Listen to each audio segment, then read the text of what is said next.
Hi, Lee Clements here for NCIS Reports in the Field. Today's podcast is going to be with Amanda Kopke, and what an outstanding person she is. She's had to go through a lot, and it brings to mind that as a special agent with NCIS, we travel the world. We go around the world to some pretty nasty places at times, and it can expose us to things that we didn't intend to be exposed to.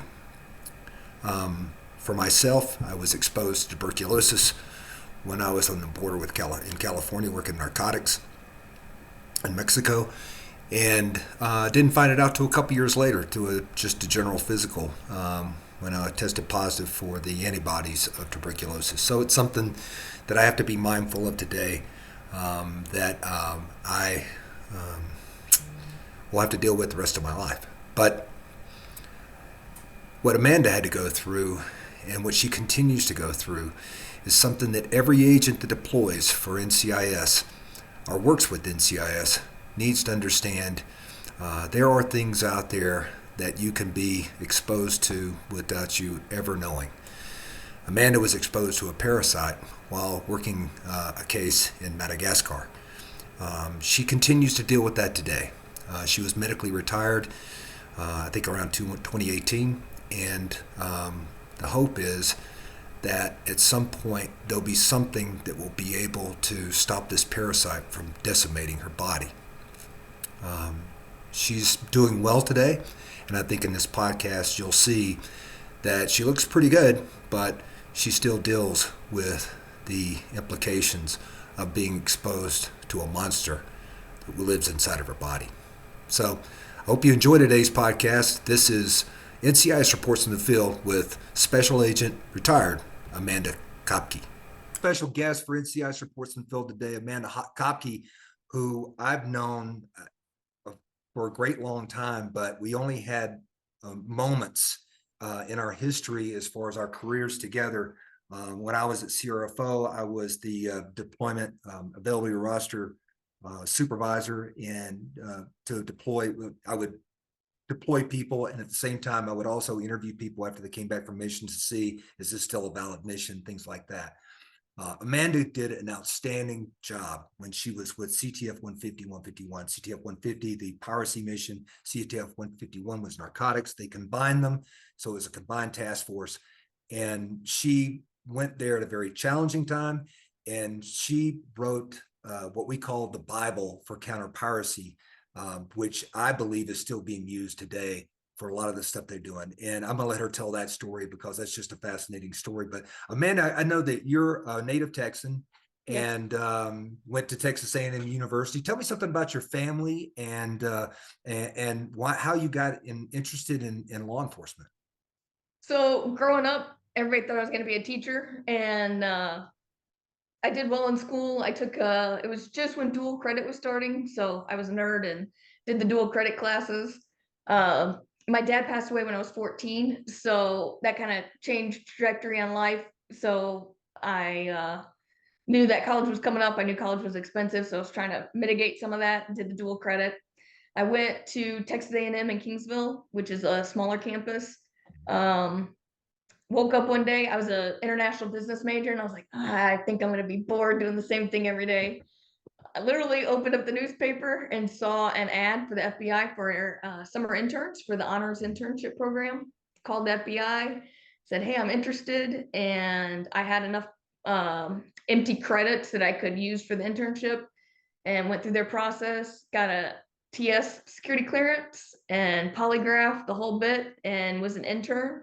When that internship ended, ironically, on a dare, I did the Miss Texas A&M Kingsville pageant, and didn't think I Really? had a snowball's didn't think I had a snowball's chance of winning that, and So, shockingly, I did. so And you were the influence for Sandra Bullock in that movie about the FBI where they had it was this. it was Congeniality had just come Yeah. out too. Yep. That is great. Oh my Uh, goodness. oh, I don't know what happened. Are you there? I'm still here. Okay. So yeah, I ended up being Miss A&M Kingsville 2004, and then had a lot of appearances. And so the FBI asked if I wanted to extend my internship to a second one in the Corpus Christi office. Mhm. So when I was in Houston, I did counterintelligence, and in Corpus, I was on the JTTF, the Joint Terrorism Task Force. Sure. So, and then after that, well, my senior year, I actually did remote learning. I convinced my professors to audio tape their lectures and send it to me, and then I would take Wow. the quizzes and tests that way, because Texas DPS had gotten a federal grant to hire intel analysts and assign you back full time to the FBI's Joint Terrorism Task Force. Right. So I was finally getting paid to do the work. So I was Right. hired on officially with Texas DPS, Department of Public Safety, and was with the Special Crimes. And I worked full time out of the FBI office.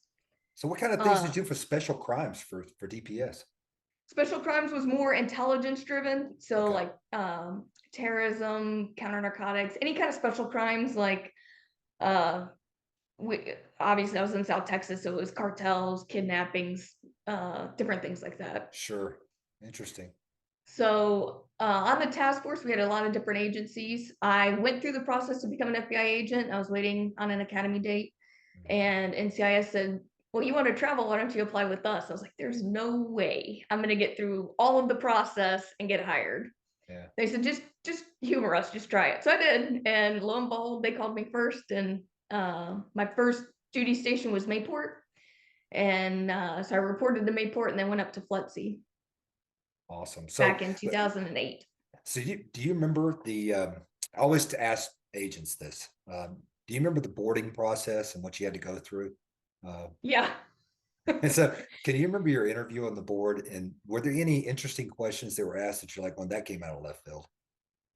There, I didn't have any really out of the left field ones. Uh-huh. It was more of like they were asking me a lot of like things I was currently working on, Oh, and I okay. think it may have been because I was already on the task force, Sure. and so they knew a lot of the work I was doing. So it was more like kind of specific to like, if you have this kind of case, how are you going to navigate it? Mm-hmm.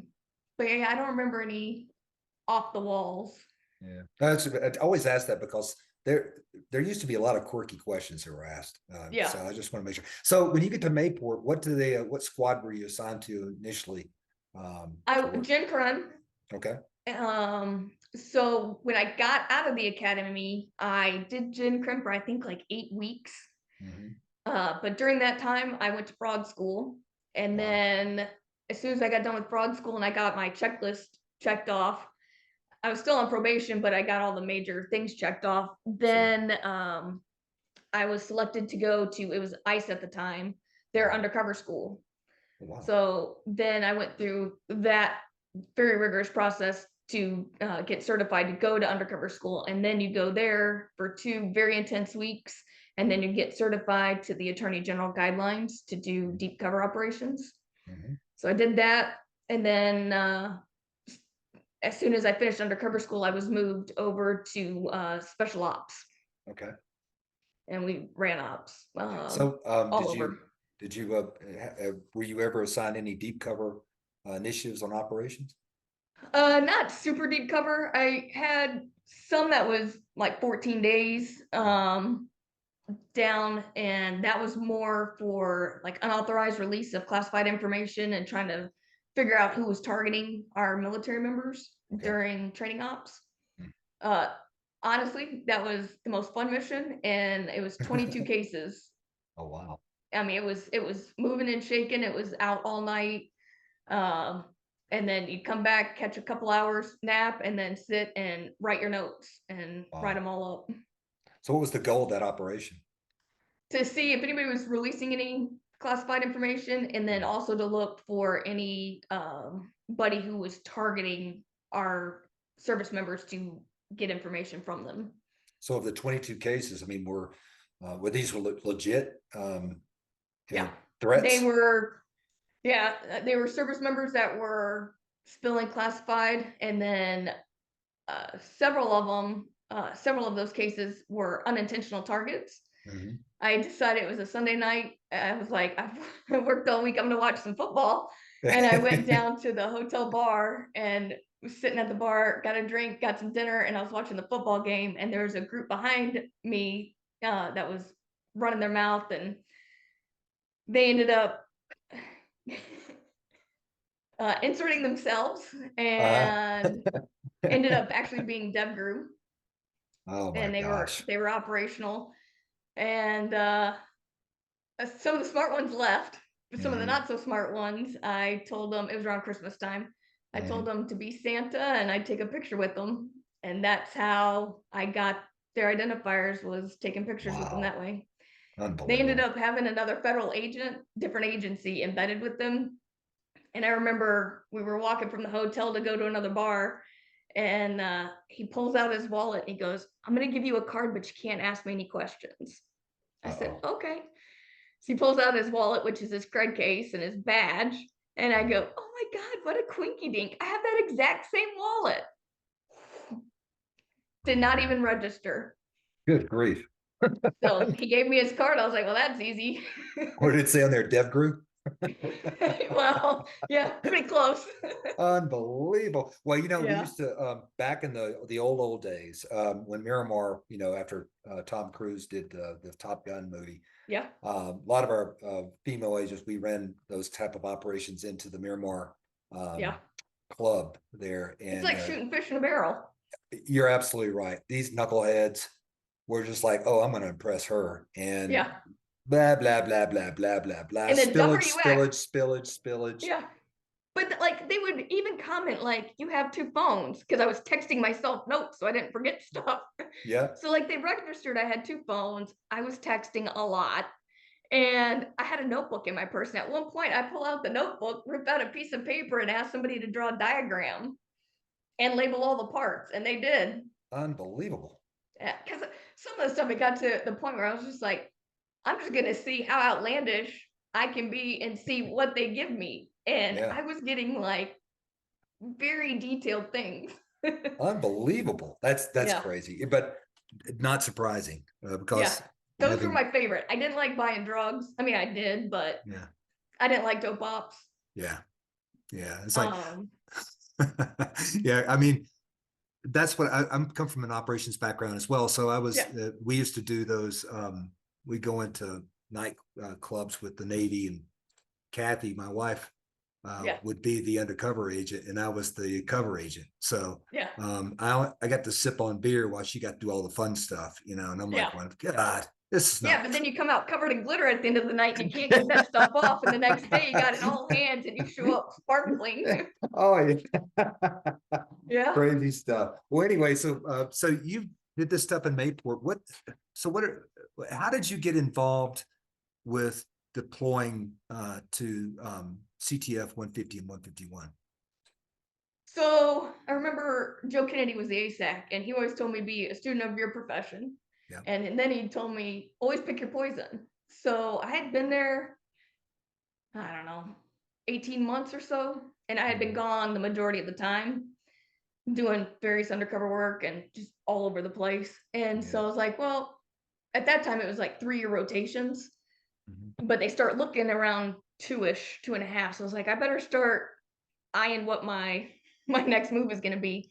And the DAR came out, the DAR list, and I submitted on that thinking, I'm still technically on probation. There's no way they're going to send me. And then I got notified I was going. Mhm. So it was just because I had the operational background and I loved the undercover work, but it was starting to get um, a little overwhelming. Like I did 6 months with working crimes against kids Mhm. and told the supervisor, I'm like, I can't do this anymore. Nothing seems normal. It Yeah, was that's the affecting me worst. mentally. Oh, that's the worst. Takes a special person to work those, and bless them for doing it. I gave Yep. it my all for 6 months and I had to pull the plug on that. Yeah, that's And it that's was just right around something. that time the DAR came out. Yeah. So you get selected for this mission. Yeah. What was your impression as far as kind of talk about a little bit the process of pre-deployment and what you had to go through? It's pretty regimented, so to speak. So I came up to FLETC, went through, I got the checklist of what I needed to accomplish, before. So before you deploy, you got to have a will. You got to have um, your advanced directives if something happens. You basically have to plan your funeral. You have to, I don't remember the number of the form, but you got to do a form basically if you're captured. and they have to come rescue you, and you have to be able to write a sentence that they can ask you 10 questions from to confirm your identity. Yeah, I remember that. So you got to do that. You got to get your physical for pre-deployment. You've got to get all your gear. I mean, there's a lot of things that it's not just, hey, you're going, you jump on a plane and go. Yeah. It's, and a lot of that is because of where you're going and what you're going to be doing. You have to have special gear. Sure. So as far as the physical aspect of it, was there anything that, because we're going to talk about some of the things that happened to you later. Yeah. Is there anything in that physical that could have helped you with the challenges that you have now? Yes and no. So the physical itself is what you need for the documentation to say, hey, at this point in time before I deployed to this area or this mission, I was cleared. I didn't have, any heart problems. I didn't have any mental problems. I didn't have any skin problems. I mean, it's a full workup head to toe, and they have to clear you because they know where you're going when you do your pre-deployment physical. And so depending on what theater you're going to has a certain set of requirements. They're all pretty similar, but there's certain ones like CENTCOM is a little bit different than AFRICOM than say you're going somewhere else. Sure. So tell me about your experience of when you, do you go to Bahrain first, or how did that work? Yes. So I flew into Bahrain and I was the agent ashore. And then my partner came because I was supposed to be a 6-month and I ended up getting called early to go. I ended up going, I think, like 2 or 3 weeks early, and then I had to stay a little bit so that we ended at the same time. Right. So I went to Bahrain, and then my partner came out like 4 weeks later for a float. And then he still had probably a solid 3 weeks in order for ship alignments to line up for him to get underway. Okay, so he would deploy on what kind of vessel? Cruiser, destroyer? Both. Both? He was on both of those, and they rotate out. Okay. So when they chop out a tasking, a new one will chop in, and then you just helo with all your gear over to the new vessel. So your position there at the Combined Task Force, you were in communication with him while he was deployed? Yes. So I was technically the law enforcement advisor to the Admiral, which was Vice Admiral Fox. Fantastic leader. He took to heart what you were doing, and if you were productive, he supported you 110%. And so I would coordinate with the agent afloat. So he was having issues with connectivity. And so it would time out when he was trying to write his report. So he would write them on Nipper and send them to me. And so then I would go in at night when I wasn't distracted because I had meetings all day. Sure. So I would go in early. I'd go in about 5:36, and then we had a 7 o'clock every day. And then I'd work till about 5, and then go eat, hit the gym, and then I would go back in about 7 to 11 at night. And so then I was typing his reports on the high side, which is duplicate report. Sure. But he was timing out on the high side. Yeah. And that's always a challenge when you're deployed like that. So it's good to have a partner like you back at the headquarters that can make sure that the information is fed into the system. So yeah. So whenever he had like receipts or travel, he would send them to me, and then I coordinate with CRFO and to get his DTS. So it was kept up to date so that when he got back, he didn't have, 6 months of DTS to do. Exactly. Did that process work okay for you while you were deployed? Yeah, we had it down like a well-oiled machine. We butted heads here and there. I mean, we're great friends now and have been for years. But in the beginning, I remember he said, he came back because he came to pick me up from my first debrief at the airport, and I let him borrow my car because he didn't, on his orders, the float agent doesn't get a car. So I left my car for him. Yeah. And I came out and he goes, who's this 12-year-old I got to work with? Hold on, pal. Yeah, so that's how it started. And now we're great friends. Oh, that's so funny. Did he say it with a smile on his face, hopefully? No, with a scowl. Oh my gosh, that is funny. So well, you did a fantastic job at CTF 151. Tell me about the process of creating the Bible, as we say, for counter-piracy. So when I first got there, I was taking over from another agent.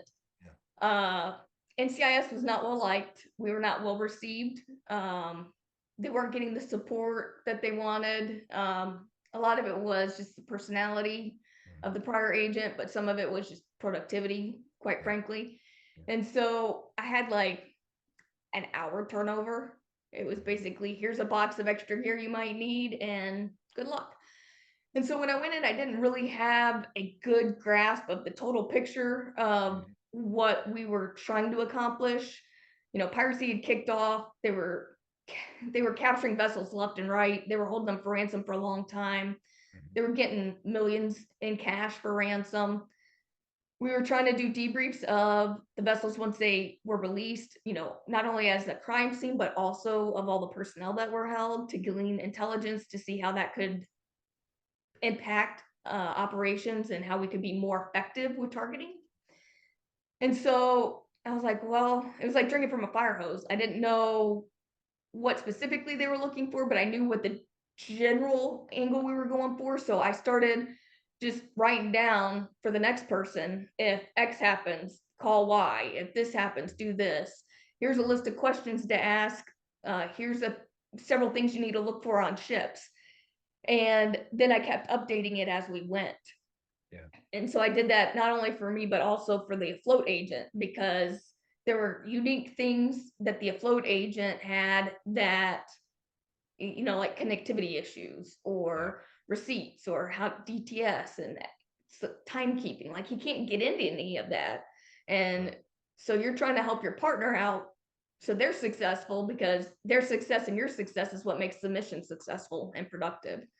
Yeah. So I just started writing it all down and just kept it and kept updating it so that it would, you take the book, pass it to the next guy, they can open it up and get running, and feet hit the ground and they're off to the races, and not having to sit there and spend time trying to reinvent the wheel.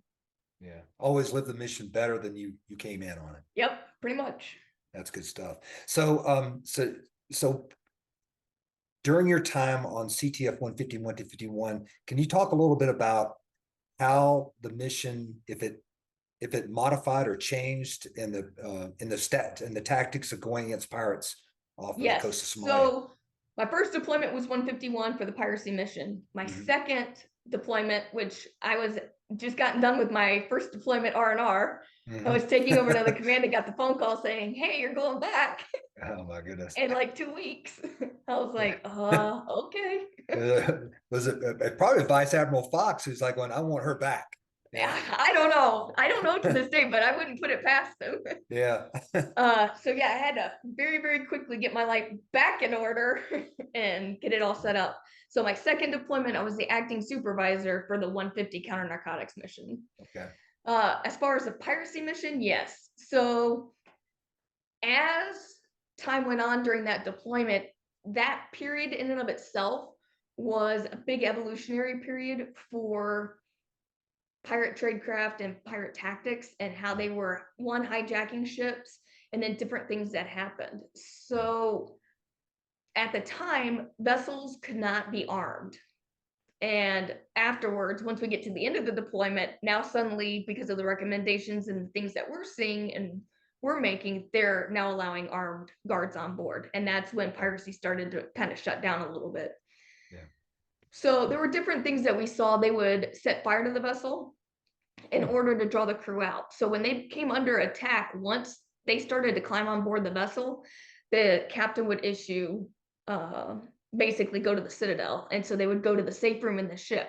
Sure. A lot of the safe rooms had override capability so that they could steer the vessel and had override communications. So even if the bridge went down, they still had secondary operational equipment to navigate with, you know, and they had the teleport and they could navigate.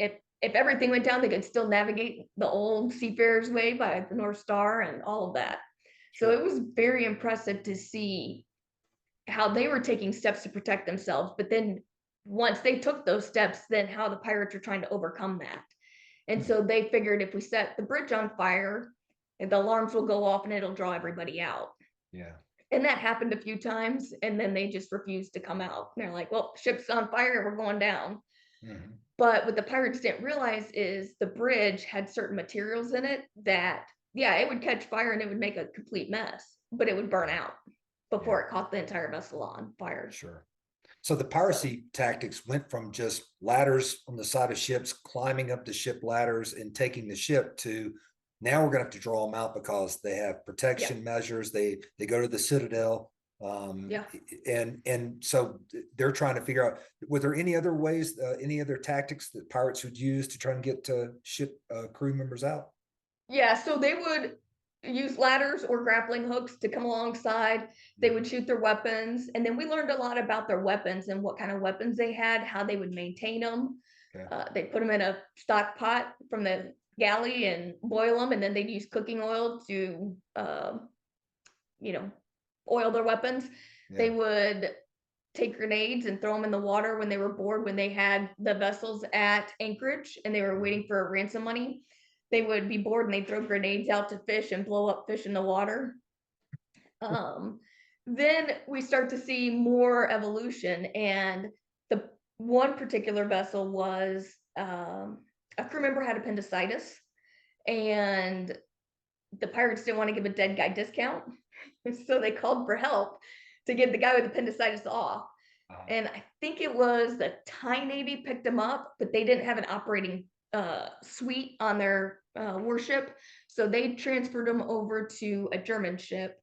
They performed surgery, got his appendix out, and then I went to Djibouti to go debrief him, because then there was some chatter that maybe he didn't actually have appendicitis and he was faking it, and he fooled everybody and was able to get off the ship. So when I go to debrief him in Djibouti, he was a Tunisian citizen. So the Tunisian ambassador to Yemen comes to this meeting. And that was because, we typically go do interviews by ourselves.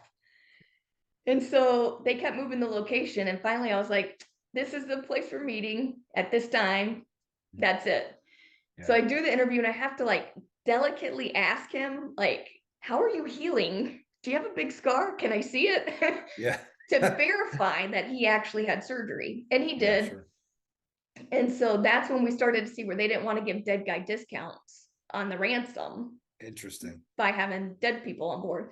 So long story short, with the ambassador, like, it just seemed shady all the way around. So I excused myself at the end of the interview. I take my stuff with me. I said, I just need to go use the restroom. I'll be back. Went through the kitchen, jumped the fence, got in the cab and booked it. Really? Yeah. I was like, I'm out of here. I'm done. This is crazy. Yeah. It's one of those, when the hair on the back of your neck stands up, to listen to it. And that was one of them. I was like, I did not have a good feeling. I couldn't pinpoint it. Yeah. But as soon as I got what I needed, I was out the kitchen, jumped the fence and grabbed the cat. I was done.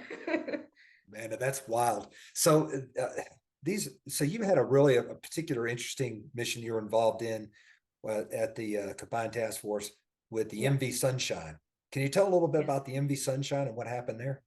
So the Sunshine was an interesting one. And this goes back to training. I didn't get any like specific training beforehand, and I go to do the debrief and the vessel's out at Anchorage in Oman. So they're like 3 or 5 nautical miles out. I don't remember which. So we have to get on a tugboat and ride a tugboat out, and you got like 7-foot seas and you're trying to cross deck to grab the Jacob's ladder plus all your gear. And I was with the German federal police. They came down because they were German citizens. And so we're all on this tugboat, all the gear goes first, and they're like, all right, Amanda, you get a jump first. I was like, no, really, you guys go. And I'm thinking, I'm going to end up in the drink between the two ships because I was timing the waves wrong. Finally, I get it. I jump, I get up there. But we did this for 2 days.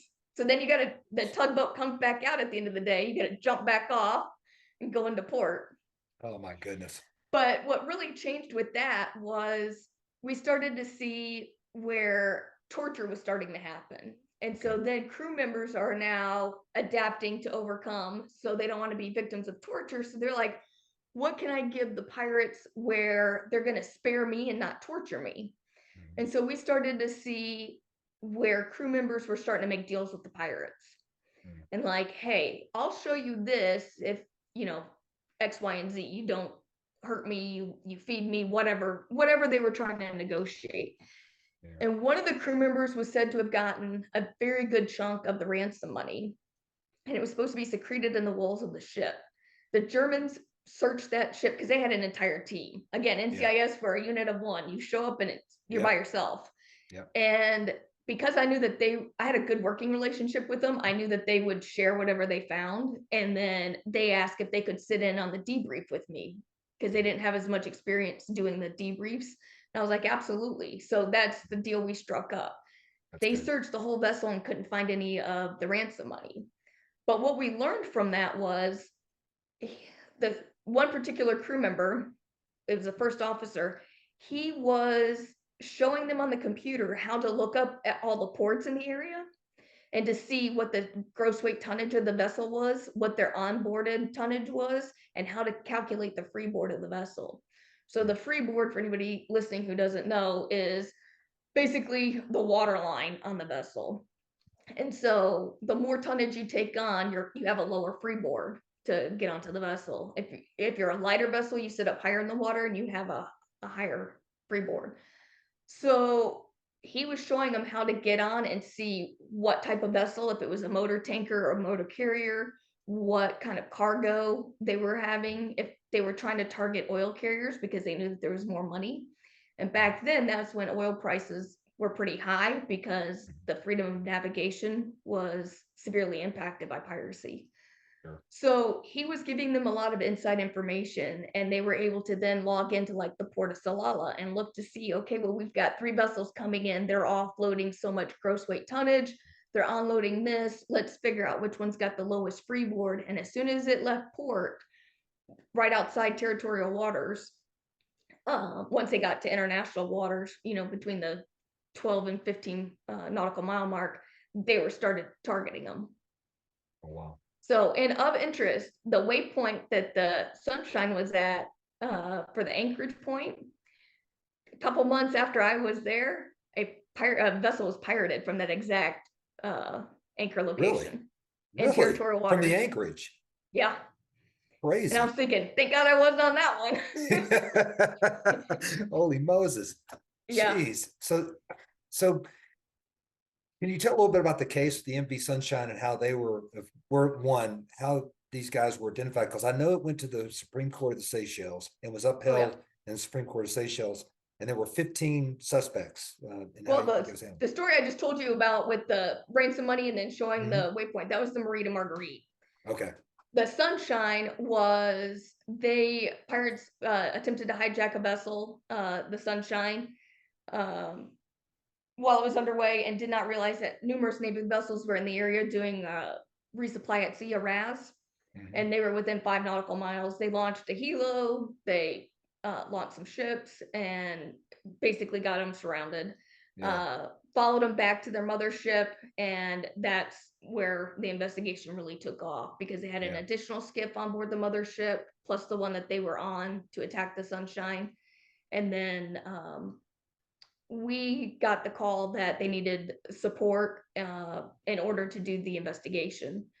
So when you have an incident like that where you capture them red-handed, capturing or trying to hijack a vessel, then the clock starts. So we had like a 72-hour clock to get out there, get the initial debrief done, and the whole prosecution package. Sure. You have the 72-hour mark, and so you're writing reports, sending it back to Bahrain, and then they're sending it for State Department. Okay.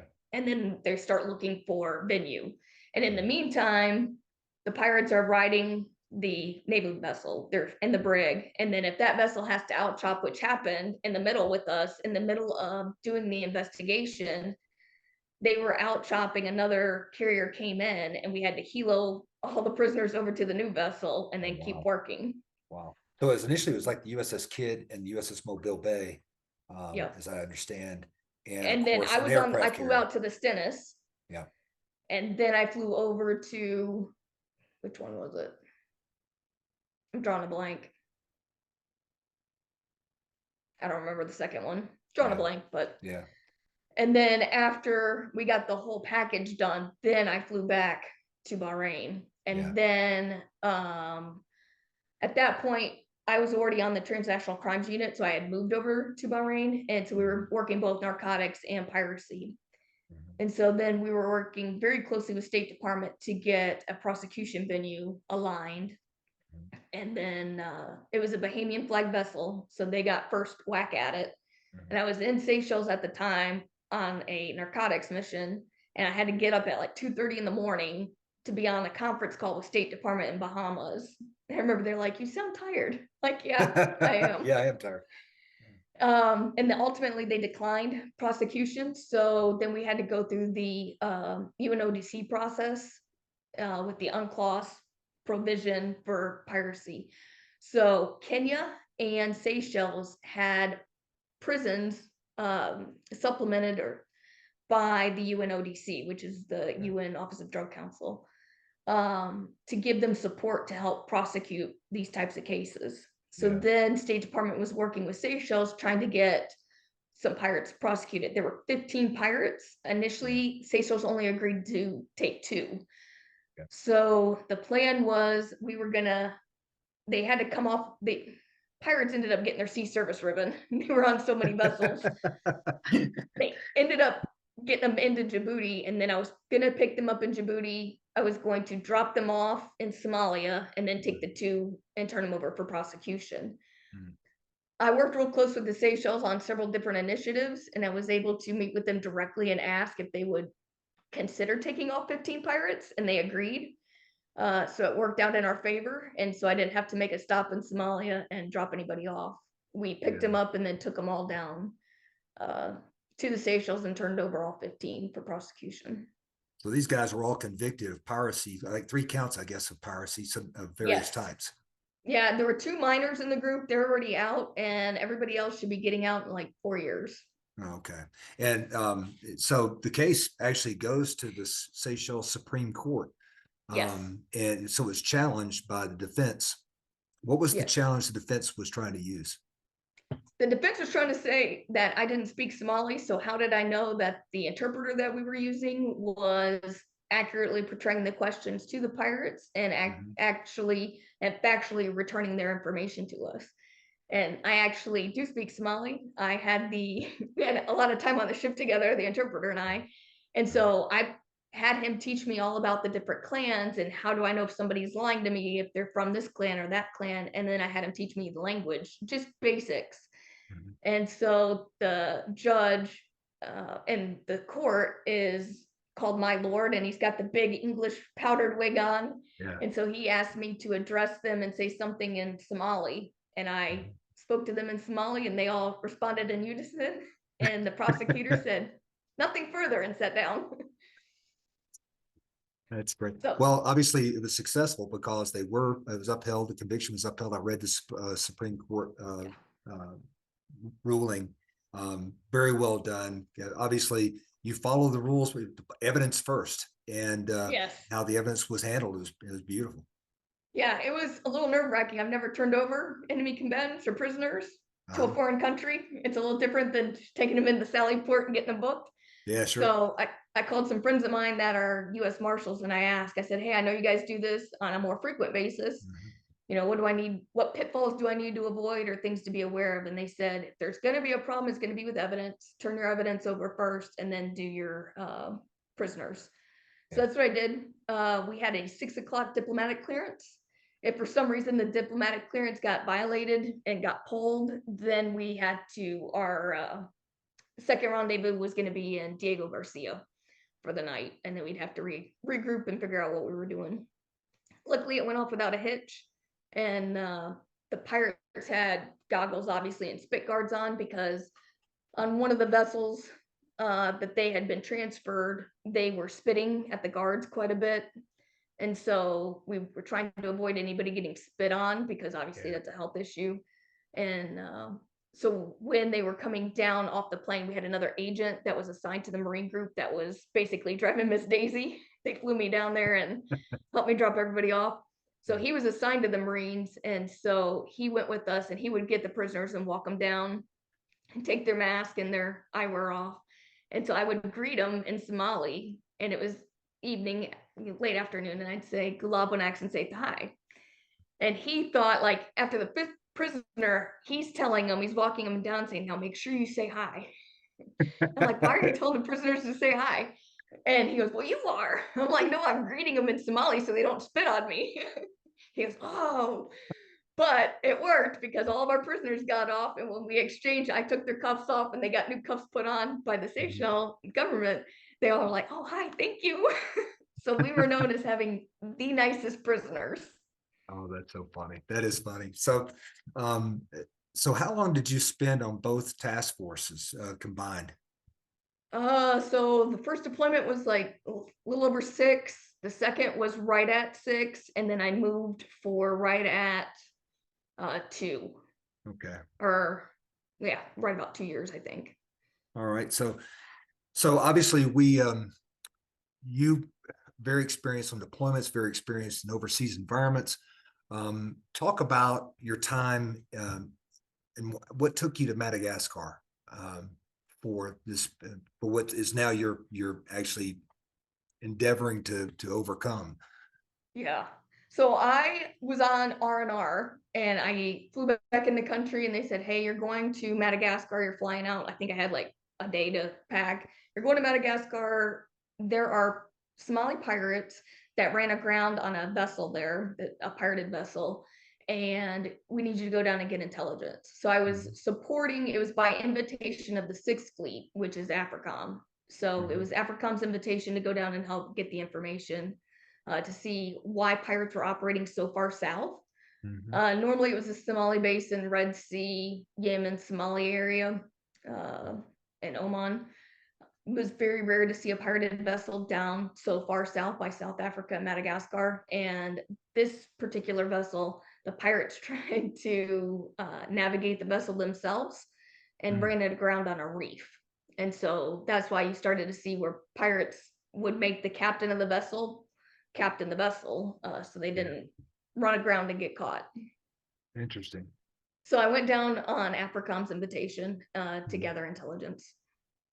So when you're down there in Madagascar, what is kind of the process of arriving in country, and what did you anything you deal with? Was it like just flying into a country and getting a hotel and you're good to go, or how did that work? No, well, yes and no. So we flew into country and got checked in. It was a French speaking country, and I know enough French to get in trouble, but I don't know enough to converse. Yeah, sure. So we had someone from the Marseille office come do translations because we were also going to, it was also an educational trip where we were going to talk to the local maritime officials and let them know about piracy and what to look for and kind of just educate them on what our process is.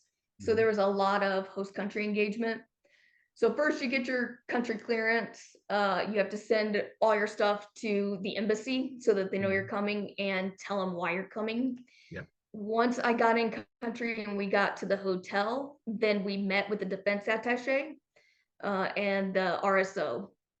And so RSO is a regional security Sure. officer. So they're the ones that let you know we're safe, what's not safe, what to look for, what to be aware of.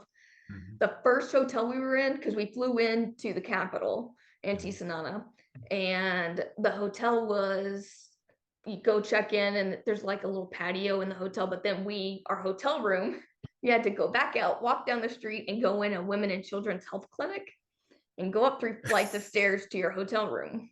Wow. Yeah. And so we do that. The next morning I wake up and I see all these random bites on my leg. And I ask everybody else, did anybody else have this? At first I thought bed bugs because that's typically what you run into. But I only had them on my legs, which was odd. And nobody else had those marks. And I started to feel ill pretty quickly. Like I had a massive headache, just didn't feel right. But I also had a long mission to accomplish. Sure. And that day, the second day, we flew up the coast to the northern part of the country where the prisoners were being held. Stay in another hotel, and then you just walk over to the prison. Now there, it's very different where, like here, prison's very locked down. But there, you have family members bringing you food to the prisoners because they don't have the same infrastructure. And so it's basically the family's responsibility to keep the prisoner fed and alive. So it was a different environment. Sure. And so we interviewed and collected biometrics on everybody, and continued our mission for several days. And then I started to progressively get worse. Um, Were the symptoms similar to like the flu or something? yeah, honestly, it felt like Montezuma's revenge. Like, Oh, wow. yeah, I was achy, couldn't keep much down. And that started the last night. We had to fly back to the capital to fly out because that's where the major airport was.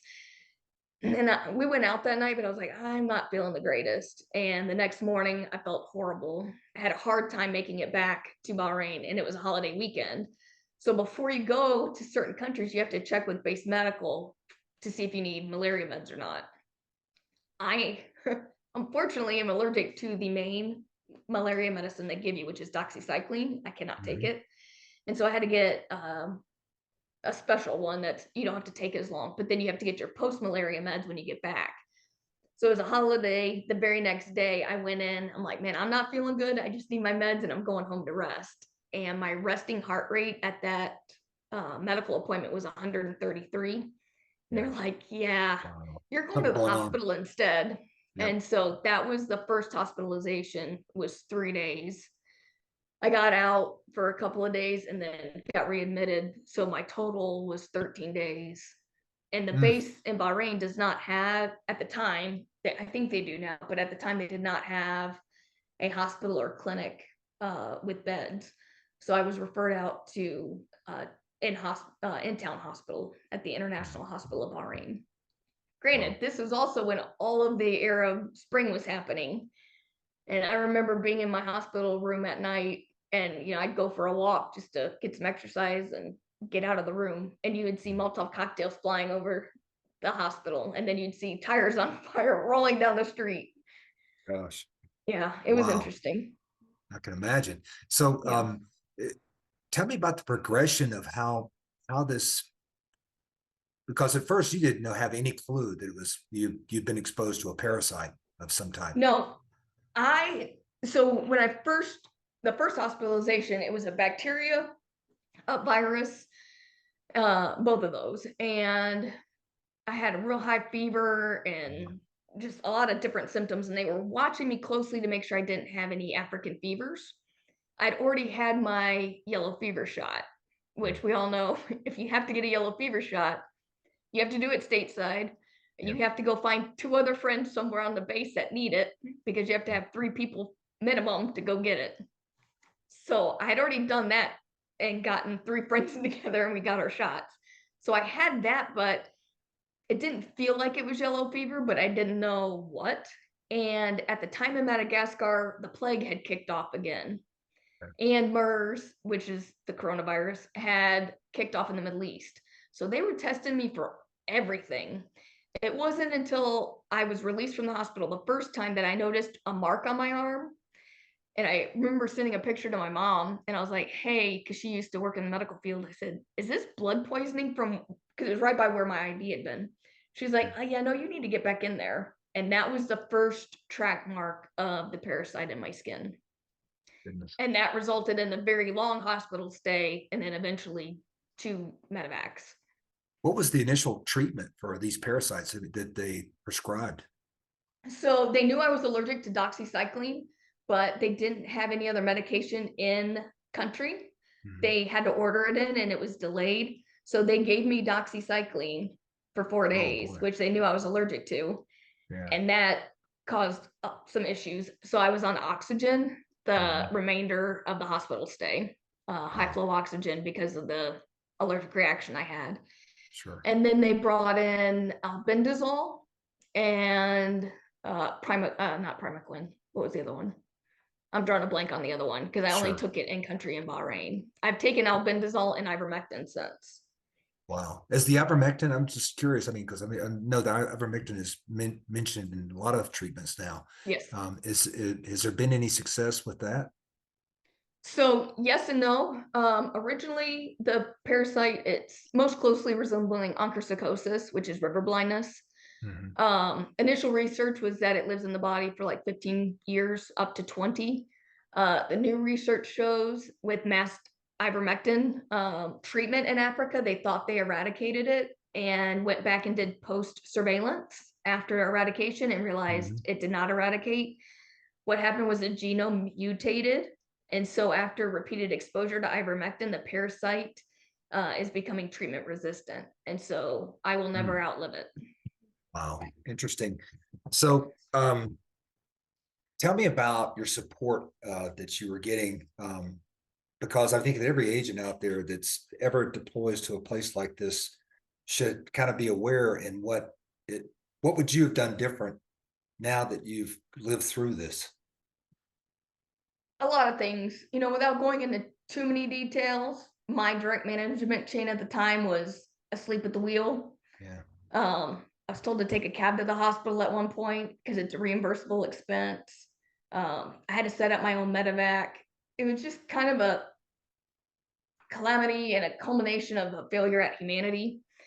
You're supposed to have an escort with you on your Medevac, so you're not alone. I was alone the whole time. The FOSO arranged for people to meet me at every spot, which I'm very grateful for. And I made some lifelong friends from the people that met me. But while you're on the very long flights, you're by yourself stuck in your head. Those people know who they are that helped me. And the people that were asleep at the wheel know who they are. And I'm not going to go into more detail about that. But my message is, if you know somebody in your office is sick, just be a human being and lead with kindness. Because people don't remember what you say to them, they remember how you treat them. And so just agent to agent, just look out for one another. Because I let the actions of a few people paint the agency for me for a while. I've luckily overcome that. And there were tremendous leaders that helped me, and they know who they are. And I'm very, very grateful for them. And I've talked to several of those guys who basically were an advocate of getting you on this to tell your story, which is just tremendous. I mean, when you have people like that, that shows me that people do care about the agent corps and make sure that they're taken care of. So so you were eventually medevaced to Landstuhl, and then in fact, you went to Walter Reed in DC.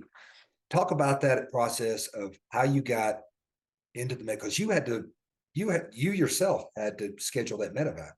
Yeah. So fast forward several years, when I'm looking at benefits, I realized a lot of things that happened in country that, you know, caused a lot of issues later could have been avoided. So when you're deployed and you're over there, you fall under TRICARE. It's not public knowledge, but you do. So like my foreign hospital bill said international SOS under TRICARE because the base sent me there. Now, if NCIS had taken my orders over to the base medical, I never would have seen a bill. But instead, for multiple years, I had to fight to get the Department of Labor to pay the foreign bills. And that's a whole other issue. But apparently there's one specific address at Department of Labor that foreign hospital bills go to. It's not public, it's not published. You just have to figure it out. But yeah, I was released from the hospital the second time upon the contingent that I was going to be medevaced. So every day when you're in the hospital, a Navy corpsman comes through or a nurse comes through and gets briefs on any U.S. military personnel or DoD civilian assigned to that command that's in the hospital. So they get briefed on your medical condition and what they're asking. And every day they ask that I be medevaced to an elevated level of care.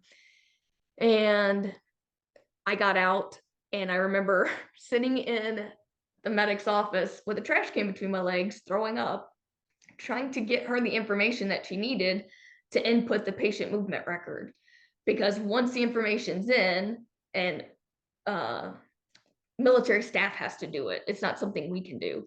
Once that information's entered, they have 72 hours on the clock to come pick you up and get you to the next level of care. So I had to set up my own medevac. Then you wait for a call to say the plane is inbound. And so I was the first stop. The plane picked me up at the AB unit. So in Bahrain, you have the regular airport, and then you go around the back and there's what's called the AB unit, which is the military part. So we went through the AB unit. They drive you around and get you on the plane. Okay. I got loaded on the aircraft, and then we made numerous stops. I lost count, I think, at like 4 stops. But we went in several times to Afghanistan. I think 1 was Afghanistan and maybe 2 were Iraq. I can't remember. I was a little out of it. And then we ended up in Qatar, and then you have to switch planes. So in Qatar, you went from a C-130 to I don't remember what the other plane was, and then you get on the big C-17 for your long haul flight. That would go to lunch store, right? I was on a C-130, I think, or Okay. it was either that or a C-17. I don't recall. Yeah. And you get loaded on, and we were in Qatar, and it was during the day. And normally over there, your flights are all at night because of the heat. So I'm strapped in on a litter, and they have you with a blanket strapped in.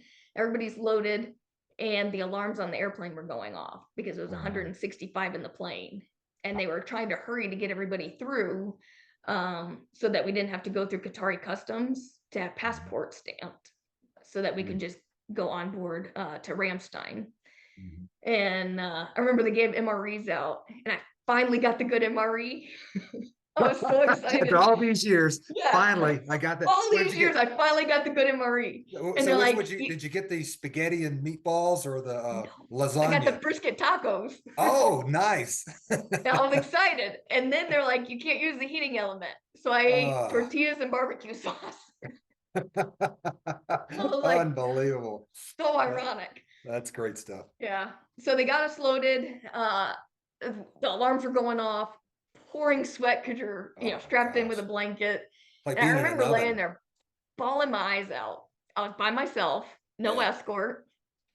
I remember bawling my eyes out going, I didn't think it was this serious. And in that moment, it hit me like, this is going to be life-changing. You know, whether I want it to be or not, it's out of my control. It's the cards I was dealt. And in that moment, I think the gravity of it finally hit me. Wow.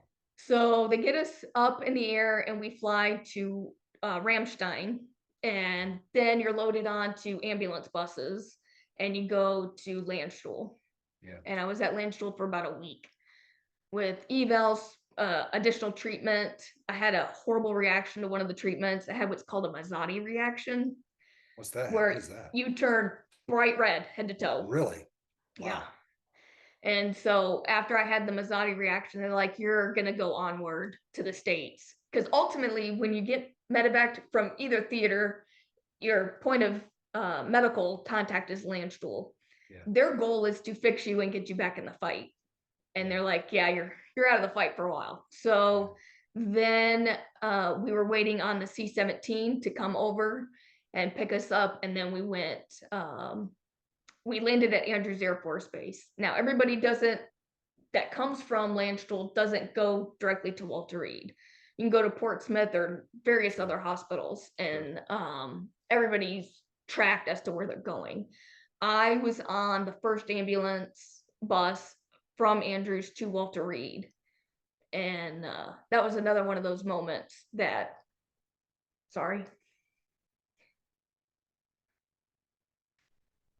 you're en route to Walter Reed. Yeah, take your time. And you see the red and blue lights from the ambulance. Mm-hmm. And you're normally the one helping everybody else. Yeah. And this time it's you needing the help. Yeah. And it's very surreal being on that receiving end and not the one rushing to help everybody. Yeah. You go from this highly active, engaging agent to now you're just it's about surviving. Yeah, it was. You have to face that alone. That's unfortunate. Yeah. So I get to Walter Reed, and on the ambulance, there's only 2 other patients with me, and they are severe ICU patients. Oh, wow. I know one was a Marine. I'm not sure what the other one was. I don't know their names. I know nothing about them. But to this day, on the anniversary, I always think of them, and I always wonder what became of them. I hope they made it. And I hope not only physically did they recover, I hope mentally as well, because sure. anytime you go through something like that, you're never the same. Yeah. So I got there, an agent met me that I didn't know. She was fantastic. And then my partner from the first deployment met me at the hospital. Yeah. Ran around the hospital trying to find me and found me in the ER while they were assessing me on where I was going. So that was good to have that full circle moment with him. Great. That's one thing about the agent corps. And we're very small. It's a family. Yep. And there are those moments when those people show up and it's like, this is the best thing that could happen, because Yeah. it's like, I don't have any family members here, but you're part of my family. Yeah. So that's good When stuff. it hits the fan, you sure learn people that you thought were solid get convenient amnesia, and then people that you were maybe on the fence about are the most solid. When it hits the fan, you really learn people's true character. Yeah, sure. Wow. So this is about what, 2013, 2012. 2012. And so the whole time that happened, no one ever contacted my next of kin, which is my mom. Wow. I was FaceTiming her, or it was Skype at the time. I was Skyping her from the hospital and texting her to give her updates. Like, she had no idea where in the world I was with patient movements. I said, I'm leaving. I don't know when, but eventually I'm going to get to Germany. So when I got to Germany, I was able to call her and let her know. And then when I got to Walter Reed, I was able to call her and let her know. And then they told me to just book her flight, which ironically, I booked her flight. It was around the 4th of July weekend. It was like 800 and some bucks because it's a holiday. Yeah. And then later on, I get pushback about her voucher for the flight, that it was too much and that I would only get reimbursed for the government. I'm like, I don't know what to tell you. Unbelievable. It's just, yeah, I'm not trying to be difficult. I'm like, but you are, because you're not just approving it. Because they were mad I didn't go through Sato in Bahrain. I'm at Walter Reed in Bethesda, Maryland, and they're mad I didn't go through Sato in Bahrain to arrange her travel. It's just unfortunate. Yeah. That's where HR needs to be involved Yep. in these cases and work these issues. Yeah. It's And bless John Wagner. He went and picked mom up and got her to me. And, I've stayed in touch with him throughout the years. And he and Ridley they were both tremendous leaders, because whenever I went to them with issues like, hey, I'm having trouble with X, Y, or Z, they made sure it got resolved. After they retired, I don't know if those processes remained in place. I don't think they did on a couple of things, but bless them for helping me and advocating for me to get what was due. Yeah, they're two action guys. They've always been action guys. They've taken care of their agents that are under their charge. Yeah. So, and they live by the mentality that you're a family. Yep, absolutely. John and I are old friends because we went to basic school together. And really? And we had a podcast with him, and it was a lot of fun talking to him. And then we actually talked about you during the podcast. And it's like, at the time I was like, I can't remember this person's name. And John mentioned it. And so then I get a call from Leon. That person you're talking about is this. So you're well known, really good types. So that's a good thing. It's a blessing. Infamous, hopefully for the good reasons. Yeah, exactly. Well, it's like, that's the thing, is I tell people all the time, unfortunately, there are times when we don't take care of the people that really have done good stuff for us. And you did that. And it's unfortunate that what happened to you has gone to this point. So tell me about you finally were medically retired in 2018. What was the process from 2013 to 2018 that led to a medical retirement? Well, I knew I was headed in that direction. Like I knew at that point, like I was never going to be the same. I'd already had damage in my left optic nerve. In 2021, damage in my right optic nerve is showing. So it's the progression of the blindness, because onychosis is known as river blindness, and I'm progressing down those paths. But I knew I was headed toward medical retirement. The issue came administratively with entitlements and benefits. And I had to use all my personal leave, and I was on the donated leave program. And so I was like, this doesn't seem right. If I had been shot in the line of duty, like say stateside, hypothetically, Would you be told by management to use all your personal leave? When you're healed up, we'll see you on the flip side? No. So I personally, I delayed it because I wanted to find the policy and make sure that everything was done so I didn't get screwed over on the backside. Yeah, sure. Because not only, your benefits and entitlements while you're going through it, but some of that has long-lasting impacts on your actual medical retirement and your paperwork there. So I had to start going through policy, and it was NIS 1 Chapter 11 at the time cited a DoD policy 1404.10, which is the Civilian Expeditionary Workforce. And part of that policy is if you were injured or killed in the line of duty, forward deployed on missions, then you receive certain pay and leave protections. And so I'm reading this policy, I'm like, well, then all the leave I use should be returned to me, and all the leave that donors donated needs to be returned to them. And it was long story short, it was a bit of a battle. I had to go back and prove that this applied to me, even though NCIS wrote the policy. Wow. They're like, well, that doesn't apply. I'm like, but I'm held accountable to NCIS policy, correct? Yeah. Yeah. So if you wrote it, you should be held accountable to it. Right. So if it's in the policy, you have to honor it. And so that was the big issue with the leave. Ultimately, and I don't know if people are still being designated emergency essential or not, but I was emergency essential, which confers the leave and pay protections because I was forward deployed. Ultimately, it was revealed that NCIS does not have that designated authority. They might have it now, I don't know. But at the time I was injured, they did not. Even though our policy said we did, it was not accurate. That designation has to come only from the Secretary of the Navy. So my attorney, Code 10, NCIS's attorney had to go meet with OCHR and kind of hash this out. And ultimately what resulted in was getting an action memo written that basically detailed out everything that happened to me, my medevacs, the timeline, the mission I was on, the support I was giving to the Department of the Navy as far as contingency operations and tasking. And then it had to go to the Secretary of the Navy to approve or deny. And thankfully he approved it. And then retroactively, the agency had to go back and refund all my leave that had been used. And so that was essentially the holdup from 13 to 18. All that time was self-advocating. And once I got the leave back, then my medical retirement paperwork went in. Wow. So during that time, you were part of the process, and your experiences, some of the documentation that you had gathered was used to help Vietnam veteran agents, the Agent Corps during the Vietnam War, get veteran status. Can you talk a little bit about that and how that process worked?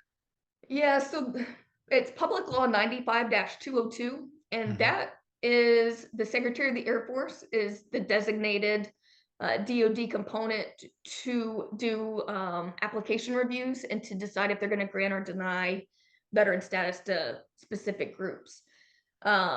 I had been doing the research to get basically NCIS agents covered, or specifically NCIS agents forward deployed covered. And so I provided them what I had. They used some of it, and then they did a lot of other historical research germane and specific to the Vietnam group. And they were able to successfully get that package submitted. Ironically, my package was denied. And I haven't refought that battle. There's been other battles I've had to fight, but I was glad to see that the Vietnam veterans were able to get that. Yeah, which leads to, status. It took years for that to get approved. And will we have to wait years for, as we talked before the podcast, agents who served in Afghanistan or in locations for burn pit exposure? Yes. And it's very much like Agent Orange, but in this case, we have burn pit exposure where people will develop lung issues in the future.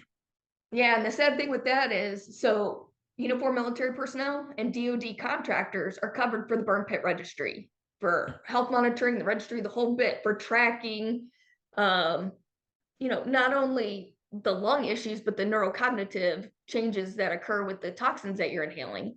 Mm-hmm. Unfortunately, NCIS agents are not included in that group. Apparently, they think our gold badge gives us an aura of protection, and it doesn't. But there's so many other issues, not just the burn pit. I mean, you look at the contamination of the water supply in Naples, the Interesting. contamination of the water supply in Camp Lejeune. You've got agents afloat, like when they responded to the Fukushima nuclear disaster. Sure, sure. There's a highly concentrated focal group of particular cancers Mm-hmm. that military members on board that vessel that was responding to the Fukushima have a certain type of cancer. And they all get presumptive causations where we don't. I'm currently going through a causation issue for an additional condition related to damage in my autonomic system. You cannot have to become an agent or to deploy or to be an undercover agent or to go into theater. You can't have any type of heart arrhythmia or damage that you pass out. And Yeah. I'm in the fight right now of trying to prove that it was 5 days. The first time it ever happened was 5 days from the date of injury, so it's in a direct sequence. And so I'm fighting another battle. It's endless battles And to we fight. and we talked about this before. The pre-deployment physical Yeah. doesn't cover you at all in this with Department of Labor, right? Yeah. So for whatever reason, they rearranged the department. So if you're on an appeal, which I am right now, Mm-hmm. you have a regular claims examiner, and then you have what's called a QAM, and they Mm-hmm. cover your appeal. And that QAM, for whatever reason, feels that the pre-employment, pre-deployment, and all of those aren't germane to causation. And I'm like, I disagree, and here's why. We are not the typical government employee. As Yeah. 1811s, and especially as NCIS agents who forward deploy, we have to follow DoD regulations for certain things. And so that's part of like a call to action that we'll discuss later is, things that I hope to affect change, because I don't want any other agent to ever have to go through the nonstop fights that I have to. Yeah, I want to exactly. try and pave a smoother road.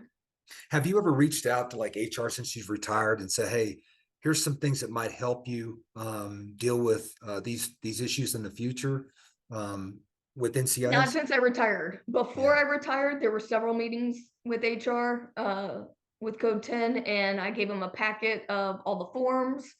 And because I had submitted a specific form for like police officers, special categories. Sure. And they had asked me are you sure that's the right form? We've never seen that one before. Mm. So a lot of it is just educating like what the process is and having one point of contact, because my stuff ended up falling through cracks because different people handled different aspects of it, but nobody Mm-hmm. had the full picture. And so like the filing of my claim was delayed, I don't know, 4 or 6 weeks. I mean, there were just a lot of delays, and a lot of it is just streamlining the process. Yeah. And you have to advocate for yourself because nobody knows your case better than you. That's as I've told people, nobody cares about your career more than you do. Yeah, it's So, true. so let me ask you this: as far as lessons learned, Yeah. and what you would do different in the future, and what advice you would give to agents out there who are going to deploy to environments where they might be exposed to what you had got exposed to. Yeah, before deploying, I would definitely say check the NCIS policy, see if NCIS has the directed authority from the SECNAV to designate you as emergency essential. Otherwise, you'll find yourself in the same boat I was, where you have to get a Secretary of the Navy action memo that covers you retroactively. Mhm. So trying to avoid that hassle, just do your due diligence up front. Um, know that when you go in country, take a copy of your orders over to medical, so it's already on file for the TRICARE. If Yeah. if it hits the fan, then you're not worrying about it afterwards. Yeah. Try and lay down as much of the groundwork as possible beforehand. Um, know that. So one particular thing, I chose not to take continuation of pay, which is on the CA1. If Mhm. you're stateside, obviously take it. If you're overseas and you take continuation of pay, then you are left paying your housing allowance and some of your other allowances that you're entitled to when you PCS, those are not covered under the continuation of pay. You have to cover those out of pocket. So be aware of like what your expenses are and know if they're going to be covered or not. Interesting. So when you say take your orders, your PCS orders, would you take them to medical anywhere you're deployed to? Like, for instance, if you're supporting the Navy in Yokosuka, Japan, would you take medical order? I mean, to make sure they have on file? Yeah. I would. Don't rely on the field office to do something that you should do. I would take it over there and make sure it's on file and get like, take a second copy and have them sign that they received it. Mm-hmm. The biggest thing is document everything. Like if something happens to you, work it like a case. Yeah. How you would a case. Put that same level of documentation into it, because years later, I'm having to pull up my notes and say, well, on this day, this is what happened. And, trying to get issues resolved. Yeah, sure. So, like, I fall into special case travel for the Department of Labor because I live in Texas, but I lived overseas when I was medevaced in. So my doctor is on the East Coast from when I was medevaced in. And so Department of Labor automatically denies travel over 100 miles round trip without prior authorization. So every time your case will randomly roll over to a new claims examiner, you have to explain why. I didn't live in the US. I was medevaced in. My doctor's on the East Coast.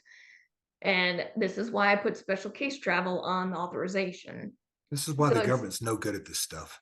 Yeah, it's Groundhog's Day. Yeah, it's unbelievable. So since your retirement, I mean, obviously, how are you doing today? I mean, I know that you say you have some issues with your eyesight is going down. Tell me about, since you've retired and you're going through all this stuff, how you're doing today. Well, I woke up today, so it's a good day. So initially my left optic nerve showed damage. In 2021, my right optic nerve is showing damage. Right after I do the anti-parasitic chemo, I have a very large inflammatory response that's designed to do that. So that means that the microfilaria, the baby parasites, are dying. When they die and they dissolve into your skin, it creates a huge and very prominent autoimmune reaction. And because of that, I have had numerous corneal ulcers in my eye, which is, slowly starting to scar. So if those continue, those will also affect my eyesight. I've had them in both eyes. When that happens, you can't open your eyes, or you're barely squinting because any light hurts it. I know when they're coming on now, like I can feel them. It's usually 10 days after treatment, like clockwork. The eye doctor's been fantastic. So she gives me the stuff to put in them ahead of time to try and minimize the damage. The first time it happened, though, I didn't know what it was. It felt like my eyeball was melting. Oh my gosh. So, and then I also have damage in my autonomic nervous system. So if I stand up too fast, or even if I'm laying down and I roll over, my heart rate skyrockets because your blood settles. And so when I stand up, my blood pools in my legs, and your heart just is pumping incredibly fast to get it back up. A lot of severe headaches from that because of blood flow. Severe migraines. There's damage in the brain because of the vascular component to all of this. So anytime my fight or flight is triggered, as an undercover agent, it's triggered all the time. You're used to it. It's not a big deal. Now it's fight, flight, or faint. And I usually go pretty much straight to faint. So what do you do as far as can you PT? Can you do exercise? No, there's exercise intolerance because of the heart rate issue and the lightheadedness. And it's, quite frankly, it's just a safety issue. You don't want to pass out and crack your head and all that. So I try and do therapy in the pool when I can. Wow, man, what you got a lot of challenges, and we're all thinking about you out there. What is now? Tell me about your family. So you've adopted, right? I did. I adopted a little boy at birth. So I was there when he was born. He just turned 5. Just signed up for kindergarten. That's outstanding. So how's that going for you? It's good. Yeah, he's given me purpose. You know, after Right. the career and everything, you know, you're so used to fighting and having that as your purpose that Mhm. when it's all said and done and you can finally take a deep breath, you're like, okay, now what's my purpose? So Yeah, that's that's my awesome. purpose. What's his name? Kaysen. Kaysen. Oh, that's awesome. Yep. Well, I know that Kaysen is an inspiration for you every day. He is. He's a good egg. He's a good, genuine, kind kid. Yeah. Loves police officers and firefighters. And God anytime they bless come him. to the school, he's always interacting and talking to them, and he sees them around town. You know, he's one that you know, I always worried, would he be embarrassed by my disability, or, you know, that mom can't do everything that all the other parents do, or I have to sit down quite a bit. Yeah. And not at all. Like, he embraces it and just moves right on.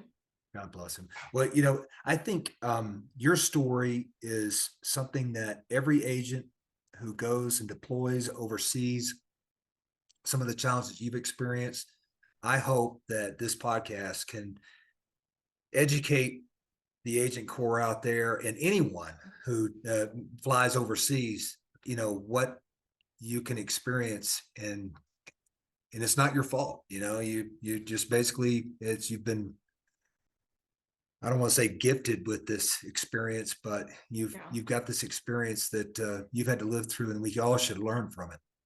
I wish it had been the Powerball, but I got the African Lotto instead, Oh you my know. goodness, my goodness. But the main thing is, you know, the warrior mindset that you have daily in the job anyway, Mhm. especially because we tend to do so many things as a single agent. You go do interviews by yourself. Mhm. You've got that warrior mindset. When something happens like this and it hits the fan, that same warrior mindset is what is going to help you overcome all these hurdles, because Mhm. it's not for the faint of heart. The system with Yeah, Department of Labor, it's designed to fail. It's designed to overwhelm you. It is designed to make you quit, and give up. And yeah, so that's not an option for me. yeah. Good It's a for you. lifelong issue that I've got. It was work related. I've earned these benefits entitlements, and I will fight for Mhm. every last one of them. Good. And I'm not going away. And So you what I still have got the learned is the squeaky wheel gets the grease, and I will keep on trucking until I get what is deserved and well, you earned. got to keep that warrior mindset, and I think you've got it. And you've always been impressive that way. And Thank I you. I tell you, we're all thinking about you, um, Thank you. and you'll be in our thoughts and prayers. So I just want to ask you one more thing. Is there anything I haven't asked that you would like to put out there for the agent corps? Definitely just look out for one another. Just be a human being, have humanity, lead with kindness. I know everybody's concerned about the rubber gun squad with um, mental health, but there is a clause that if it is due to deployment, Mhm. that it does not have to be disclosed. Mhm. I highly encourage anyone to go seek help and invest in yourself. It's no different than if you have a broken arm, you go to the doctor and you get it fixed. Yep, If you break your brain, go get it fixed. absolutely. It took me a while. I went down the angry path and recognized I was angry and needed to get some help. I was in intense therapy for several years and came out on the other side better.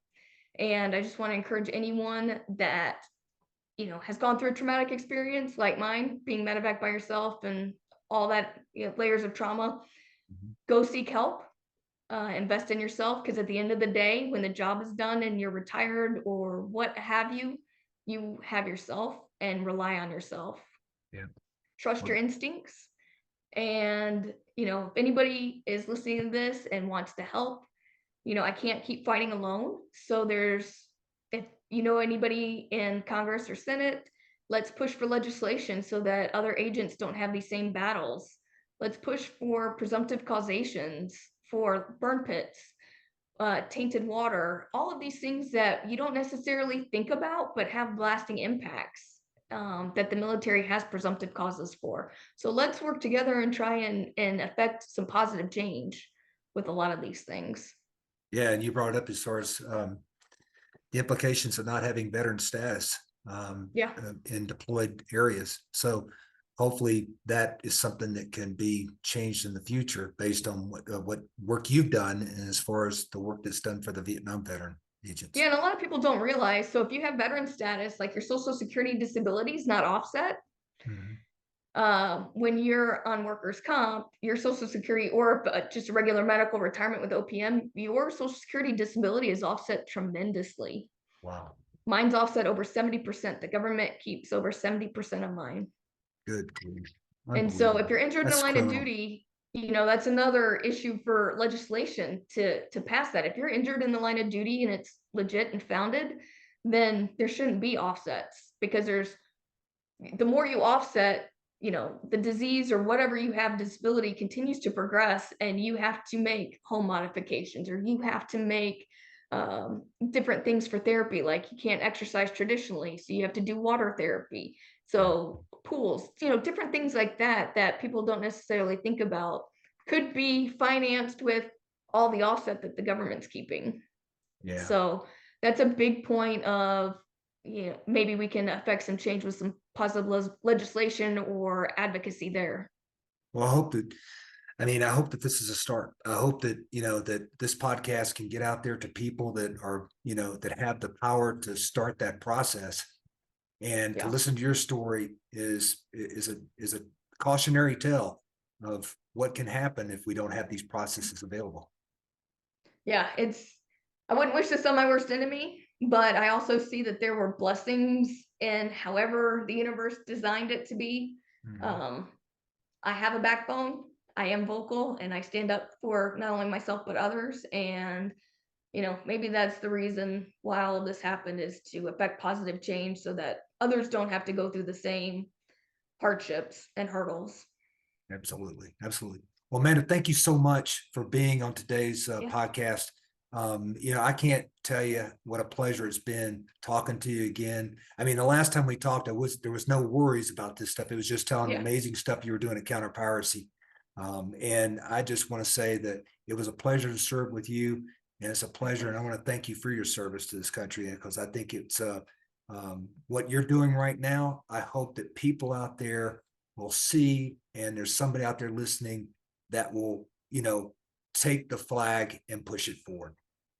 I appreciate it. It was an honor knowing you and calling you a friend and working with you. And your friendship and your kindness has always been most forward. And I love it, and I appreciate it. And I appreciate you. And All thank you right. for Well, having me today.